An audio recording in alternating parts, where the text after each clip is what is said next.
انت راح تصحي الفجر؟ يا ابني سيبه، ده عنده امتحان الساعة 10. سيبه، انت بتهزر؟ لسه نايم، لسه نايم، سيبه.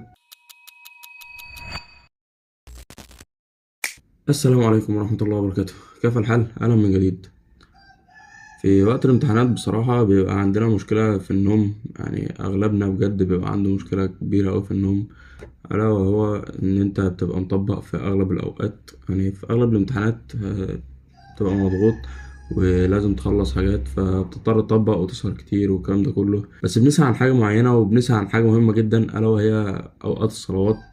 يعني انت بتطبق عشان تخلص اللي وراك، بس اوقات الصلوات بتبوظ منك خالص، فبتبقى محتاج تطبق عشان تخلص اللي وراك، عشان تبقى سعيت وعملت اللي تقدر عليه كله، وعشان تخطف لك ساعتين كده، فتقوم الساعة 3، خطف لك ساعتين كده قبل الامتحان عشان تقوم على الساعة 8 9، تروح تلحق الامتحان وتخلص وخلاص، يعني عملت اللي عليا كله والدنيا جميلة. ربنا وفقنا بقى، هنعمل ايه؟ عملنا اللي علينا وسهرنا وطبقنا، نسينا ان احنا قايمين على كبيرة. يعني انت بتهزر، انت عامة بتهزر، يعني لو انت ما صحيتوش فانت بتهزر بجد.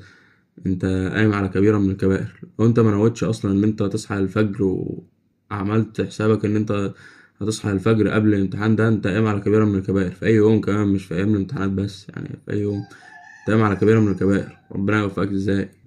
وكده كده ربنا يوفقك بكرمه، وربنا يوفقك ان انت سعيت ان شاء الله، بس انت قايم على كبيرة، يعني مش حاجة صغيرة خالص، بجد مش حاجة صغيرة خالص. يعني انت مضيع الصلاة ومخرجة عن وقتها بمزاجك، يعني ده في حد ذاته هزار. طبعا في اوقات بيبقى بغير وعي مننا، في اوقات بيبقى انت فعلا نمت ومكنتش عامل حسابك ان انت تنام اصلا وفاتك الصلاة، فدي والله اعلم انت معذور فيها ان شاء الله، يعني وربنا يسامحك عليها ان شاء الله. ولكن ان انت عامل حسابك يا ابن الفجر الساعة 4:30، ماشي انا هنام وهصحى الساعة 10 مثلا عشان عندي امتحان الساعة 12. طب ما الفجر 4:30، ما انت عارف الصلاة، انت عارف ميعاد الصلاة وعارف اللي وراك، والمفروض تبقى انت منظم الدنيا بحيث تقوم للصلاة. ايه اللي انا عايز اقوله؟ كلنا بنبقى مضغوطين، كلنا بنبقى عايزين نعمل اللي علينا على قد ما نقدر، بس ما ننساش عن الحاجة الأساسية. ما ننساش في امتحان الدنيا، وانت عندك امتحان آخرة كمان ربع ساعة انت سهيت عنه اصلا. يا ابني عنده امتحان الساعة 2 الظهر، عنده الساعة 2 الفجر، عنده امتحان الساعة 2 العصر، ايا كان. هو عنده امتحان الساعة 1 الظهر، يعني عنده امتحان في الآخرة، عنده امتحان الساعة 4:30 في الآخرة. هل انت هتحل عنه في الامتحان ده؟ لو هو حل في امتحان الدنيا، مين اللي هيحل عنه في امتحان الآخرة؟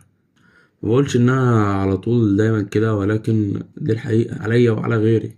انا لو نمت مثلا وما عملتش حسابي على الظهر، انا حاليا الفجر، يعني المفروض يومي خلص وهنام.